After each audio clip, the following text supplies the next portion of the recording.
Ouais, tout le monde, c'est Chris. Aujourd'hui, on se retrouve pour les breaking news à propos des casques à réalité virtuelle proposés par Apple. C'est vrai que c'est quelque chose d'ailleurs qui devient un peu une mode aussi, proposé aussi par Facebook dans quelques années, qui va être, ça risque d'être aussi une assez bonne chose.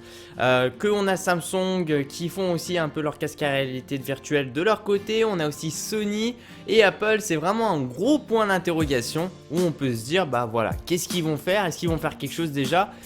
Comment ça peut se passer et quand est-ce qu'ils vont présenter en tout cas leur premier casque à réalité virtuelle. Moi je vais vous parler de brevets aujourd'hui, puisqu'en ce moment en fait Apple sont en train de poser pas mal de brevets, donc ça permet de protéger un peu leurs idées, leur structure un peu en fonction de voilà quel type de casque à réalité virtuelle ils aimeraient imposer et puis quelle technologie aussi. Ça permet de protéger tout ça à partir du moment où ces grosses entreprises sont en train de poser un brevet. Et bien c'est plutôt positif, mais après voilà, il y a des brevets aussi qui peuvent tomber un peu dans les oubliettes où finalement ça ne marche pas et puis on abandonne tout. Mais à mon avis ça va pas se produire comme ça et Apple risque de proposer un casque à réalité virtuelle dans peu de termes d'information. On a Tim Cook en fait, le patron d'Apple, qui cite que la réalité augmentée et la réalité virtuelle feront bientôt partie de notre vie quotidienne. Et cette firme là en gros américaine multiplie les dépôts de brevets, donc ça c'est super intéressant. Je vais vous montrer quelques brevets en tout cas sur l'écran pour le casque à réalité virtuelle. Concernant du matériel de réalité virtuelle et augmentée, elle vient d'ailleurs d'obtenir la validation d'un de ses brevets pour un casque de réalité virtuelle pour mobile. Aussi par exemple Google qui vient juste de dévoiler la date de sortie de son casque de réalité virtuelle, donc Daydream View, donc le site digital Trends qui a noté la validation en fait d'un brevet obtenu bien sûr par la firme de Cupertino au 1er novembre. Donc tout commence en fait par un brevet. On a aussi bien sûr Samsung, le Samsung Gear VR, donc le 10 novembre, etc. Donc c'est vraiment quelque chose, on va dire, qui commence à progresser et qui commence aussi à se faire entendre.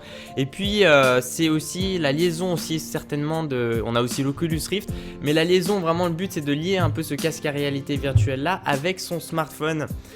D'ailleurs aussi Facebook a pensé à pas mal de choses assez intéressantes où ils aimeraient vraiment aussi créer de meilleures interactions lorsque tu veux faire une discussion avec certaines personnes et tout. Bah t'as ton casque à réalité virtuelle, etc.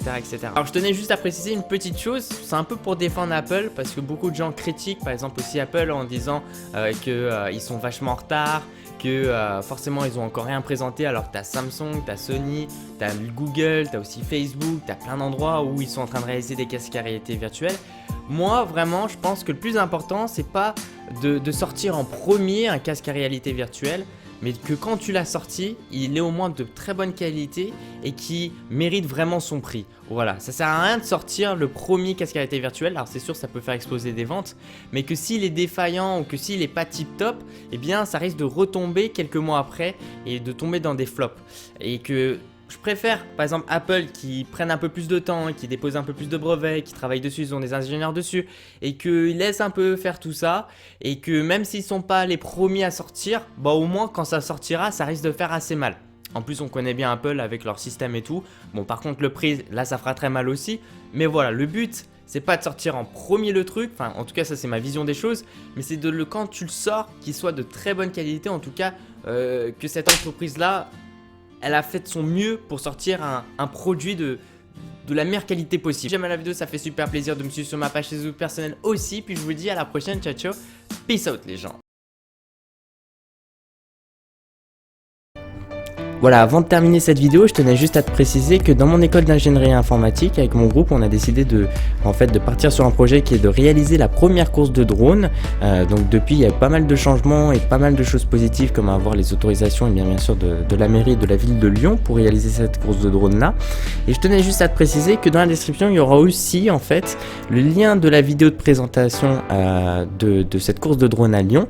Donc c'est une lien de vidéo YouTube, donc tu peux aller checker et mettre éventuellement un j'aime si tu es intéressé, et aussi la page Facebook Drone Racing Lyon, comme ça que tu peux aller aussi mettre un petit j'aime et tout, parce que le but c'est d'avoir un maximum d'influence en fait, que ce soit sur la vidéo et sur la page Facebook, et de toute façon je vous tiendrai au courant sur la page Facebook à propos des nouvelles choses et tout.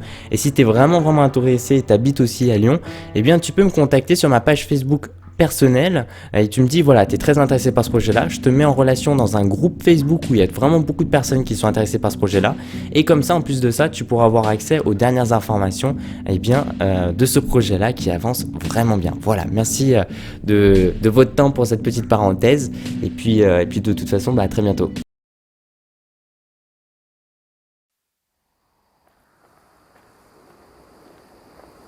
We trialled the Oculus Rift headset on Lake George, a large ephemeral lake in southeastern New South Wales, where the lake bed is dated at more than 1 million years old.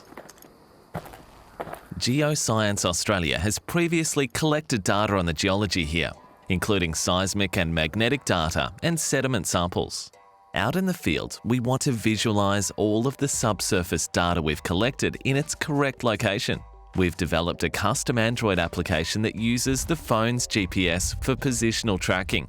The position information is sent to the data visualization software, where a virtual camera tracks this position as well as our head rotation. This 3D view of the data is streamed to the Oculus Rift headset, so as you move your head, you can see the data appearing in exactly the right place. We can toggle different data sets on and off, such as seismic lines, resistivity and boreholes, as well as 3D surfaces and volumes. The data shown is rendered to each eye simultaneously, giving the viewer a great sense of depth and immersion. You feel like you're able to look right down through the earth at the data concealed literally beneath your feet. To capture this demonstration video, we attached a point-of-view camera to the front of the headset and then recorded the video footage and the head rotation data. We then rendered the different data sets out as animations and composited them over the top of the live action footage. You can literally walk around in the headset examining the data. For example, we were able to walk the entire length of the seismic line towards the borehole. The Oculus Rift allows us to see the landscape out here quite differently than we usually would. It brings together the physical experience of standing on the surface and observing visible features of the landscape such as land use, vegetation and surface geology, and combines these with a visualization of the subsurface. By enabling all of this to be brought together into the same immersive environment, we can help scientists to see how their data sets and models connect in the real world and potentially help them spot any anomalies or new opportunities. We can also use the Oculus Rift to create new experiences for non-science audiences, such as policymakers, future investors, and education groups.